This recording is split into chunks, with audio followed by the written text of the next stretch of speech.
دوستو یاد رکھنا، تگڑا اور مضبوط جوان پتہ کون ہوتا ہے؟ جس کی نظریں پوری طرح اس کے کنٹرول میں ہوں۔ یہ علامت جوانی ہے۔ جس آدمی کا پوری طرح، دو لوگ دنیا میں کبھی کوئی کارنامہ سر انجام نہیں دے سکتے، ایک جو حرام کھاتا ہو، ایک جس کی نظر ناپاک ہو۔ محمد بن قاسم جب یہاں آئے تھے نا، تو ایک دن بڑے پریشان تھے، تو ایک بزرگ کہنے لگے آپ کیوں پریشان ہیں؟ کہنے لگے راجہ دہر سے مقابلہ ہے اور ہماری فوج تو سندھ کے رستے بھی نہیں جانتی، زبان بھی نہیں جانتی، لڑیں گے کیسے؟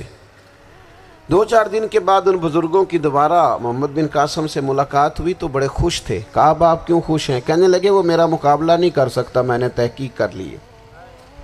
کہا کیوں؟ کہنے لگے نظر کا گندہ ہے، اور جو نظر کے گندے ہوتے ہیں وہ میدانوں میں ٹھہرا نہیں کرتے۔ میدان کے لیے نکلنے کے لیے پاک جوانی کی ضرورت ہوتی، تطہیر مزاج ہونا ضروری ہوتا ہے، پاکیزہ افکار اور سچی اور سچی ستھری سوچوں کا ہونا ضروری ہوتا ہے۔ اس لیے فرمایا کہ میرا مقابلہ نہیں کر سکتا۔ حضرت عبداللہ ابن حذافہ کمرے میں تھے، تو وزیر کی بیٹی اندر سجی سنوری پہنچ گئی۔ جیسے ہی آپ نے اس کفر کی چال کو دیکھا تو تیمم کر کے نفل شروع کیے۔ وہ ساری رات بیٹھی رہی، رب کا بندہ ساری رات عبادت کرتا رہا۔ عبادت بڑا سہارا ہے، مصلی بڑا سہارا ہے اللہ کے بندوں۔ صبح دروازہ کھولا، وزیر نے اپنی بچی سے پوچھنا چاہتا تھا رزلٹ کیا نکلا، تو وہ کہنے لگی پیچھے ہٹ جا، اب تیرا میرا تعلق کوئی نہیں، میں نے نبی پاک کا کلمہ پڑھ لیا۔ اس نے کہا میں نے بھی زمانہ دیکھا ہے، پر یہ کیا لوگ ہیں، کستوری کے بنے ہوئے، سندل سے دھلے ہوئے، کہ میں ساری رات کمرے میں رہی اور 100 اور 1000 آدمی جس جوان کا مقابلہ نہ کر سکے، اتنا طاقتور جوان کمرے میں رہا اور اس نے نظر اٹھا کے نہ دیکھا۔ او کچا رنگ للاری والا جڑا چڑھدا تے لیندا رہندا ہے، اے عشق تیرے دا رنگ محمد چڑھیا پھر نہیں لیندا۔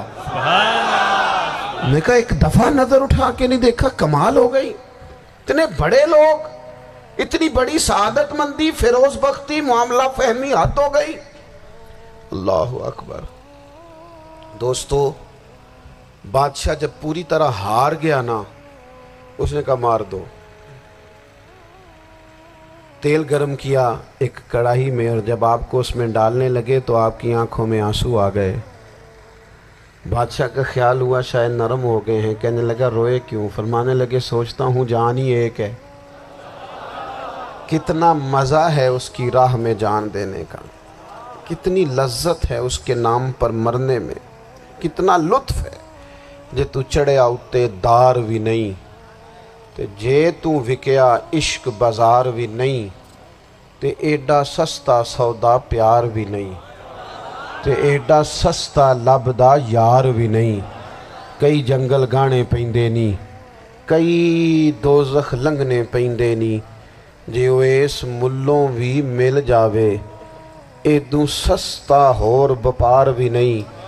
تے کچھ سمجھ نہ آوے لوکانوں وہ کادے نال شہید کرے، ڈٹھی یار دے ہاتھ تلوار بھی نہیں، پر او دا خالی جاندہ وار بھی نہیں۔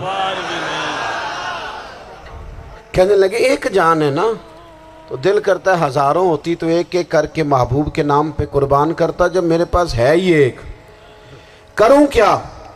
حضرت عبداللہ ابن حذافہ رضی اللہ تعالیٰ عنہ جب روئے اور بادشاہ نے یہ بات سنی، تو بادشاہ اٹھ کے کھڑا ہو گیا، سارے وزیروں مشیروں کو کہنے لگا تم نے کہا تھا نا بندہ ضائع کرنے والا نہیں، یہ بھی ضائع کرنے والا نہیں۔ کہنے لگا میرا ماتھا چومو، تم جیسے لوگوں کو قتل نہیں کرنا چاہیے، آزاد کرنا چاہیے۔ عزیز اپنی زندگی سے نا یہ بہت زیادہ ہرس، ہوس، طمع، اور یہ کسی بات کی بھی ہو، ہرس صرف پیسوں کی نہیں ہوتی ہے، شہرت کی بھی ہوتی ہے، یہ بیماری انسان کو اقتدار کی بھی ہوتی ہے، تعریف کی بھی بیماری ہوتی ہے، یہ سارے نقص ہوتے ہیں لوگوں کو، اور معاذ اللہ بعض جبوں کبوں کے اندر بھی ہوتے ہیں، وہاں بھی پنپتے ہیں۔ اپنی زندگی جب تک اس سادگی میں نہیں لاؤ گے جو رسول پاک نے عطا فرمائی ہے، جب لوگ آسانیوں میں پوری طرح الجھ گئے تو پھر وہ دور ہوئے اور کفر چڑھ گیا۔ دوسری بات، اللہ کے محبوب صلی اللہ تعالی علیہ وسلم کی محبت ہم سے تقاضا کرتی ہے کہ ہم اس مشن کے لیے کام کریں جس مشن کے لیے رسول پاک نے کام فرمایا ہے۔ ہم سارے کام بڑے مضبوطی سے، سوچ سمجھ کے، تدبر سے، حکمت سے، تقاضوں کو مد نظر رکھتے ہوئے کرتے ہیں سارے کام۔ دین کے کام میں ہمارا مزاج نہیں ہوتا، او ہو جائے گا جی، آپ بسم اللہ پڑھیں جی، شروع کریں جی۔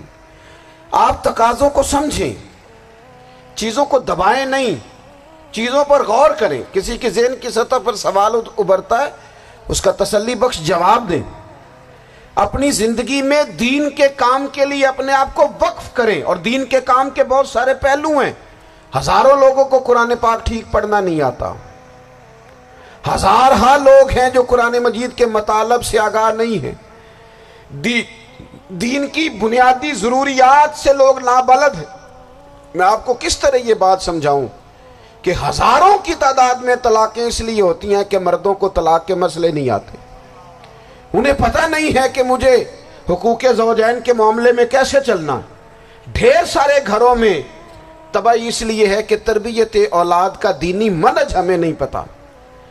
اپنا حصہ ملائیں دین کے کام میں۔ ایک آدمی کو اگر تو نمازی کرنے میں کامیاب ہو گیا، تیری زندگی بدل گئی۔ وہ دین بیزار لوگ جو ہمارے بیچ بیٹھ کے ہماری نوجوان نسل کو پگڑی اور داڑھی کا نام لے کے بنیادی طور پر دین سے دور کرتے، ایسے نوجوانوں کو دین کا پیغام محبت دے کر دین کے قریب کرنا ہماری ڈیوٹیوں کا حصہ ہے۔ ہمیں ذمہ داری کا احساس کرنا پڑے گا، ہمیں یہ خاص قدم اٹھانا پڑے گا، توجہ دینی پڑے گی۔ مساجد، مدارس، میں آپ سے عرض کروں، اتنی ڈٹ کے مخالفت ہوتی ہے نا مدرسوں کی، اتنی ڈٹ کے۔ میں ادارہ چلاتا ہوں، اس کے چلانے میں جو مشکلات ہیں وہ تو ہم بتا نہیں سکتے آپ کو، اس لیے کہ میری قوم، میرا اس قوم سے تعلق ہے جو نعت خواں امیر کرنا چاہتی ہے، مدرسے نہیں۔ ہاں، نقیب خطیب پیدا کرنا چاہتی ہے، شعر و شاعری کی زندگی کو پروان چڑھانا چاہتی ہے۔ فقط ہمارا ان لوگوں سے تعلق ہے جو لاکھوں کروڑوں روپیہ محافل پہ لگائیں گے، اور قاری صاحب بیچارے اگر مسجد کا کوئی ہونے والا کام کسی وقت بتا دیں گے تو وہ بڑی مشکل آ جائے گی ان کے لیے۔ یہ کیسے ہو سکتا ہے، آپ نے یہ ڈیوٹی بتا دی۔ مدارس، اور جتنا اہم رول دین کو پھیلانے میں مدارس اسلامیہ کا ہے، اتنی زبردست، لوگوں کا خیال ہوتا ہے میری طرح کے لوگ شاید کام کرتے ہیں، ڈیوٹی کرتے ہیں۔ یہ 10-15 لوگ آپ کو نظر آتے ہیں جو آپ کو کہیں میڈیا پر یا ادھر ادھر ڈیوٹی کرتے، مخلص لوگ اپنی جگہ پہ، وہ بھی بڑا ہی کام کر رہے ہیں، جو میڈیا پہ آ کے بھی اخلاص سے اور درد دل سے کو دین کی، ان کی بھی کسی بات کی حوصلہ شکنی نہیں۔ لیکن ہزارہ اساتذہ جو مدارس میں بیٹھ کے پڑھاتے ہیں، جنہوں نے وہ سارے لوگ تیار، آپ سمجھ نہیں سکتے کتنا بڑا کام۔ حفظ کا استاد جو ہوتا ہے نا، اس کی ڈیوٹی 24 گھنٹے ہوتی ہے، فجر سے پہلے، اور اس نے بچوں کو اٹھانا۔ تنخواہ تو ہم انہیں دینا نہیں نہ چاہتے جی، تنخواہ نہیں دے دی انہوں نے، ہمیں مولوی امیر نہ ہو جانا۔ مولوی نو تے سوٹ بھی 27ویں والی رات دے ہے تاکہ کدھر سوان کے عید والے دن پا نہ لوے، چونکہ 27ویں تو بعد تے درزی پھڑتا ہی کوئی نہیں، کیوں حضرت؟ ایسے ہی ہے نا، اس وقت تو نہیں نہ لیتا، تو ہم چاہتے ہیں مولوی ہماری مرضی کے ہماری طرح کا سوٹ نہ پہن لے۔ مدارس کی مضبوطی، آپ یہ دیکھ لیں، یہ صلاح الدین ایوبی کا تعلق بھلا کس چیز؟ ہمارے چینل کو سبسکرائب کریں اور گھنٹی کے نشان کو دبانا نہ بھولیں۔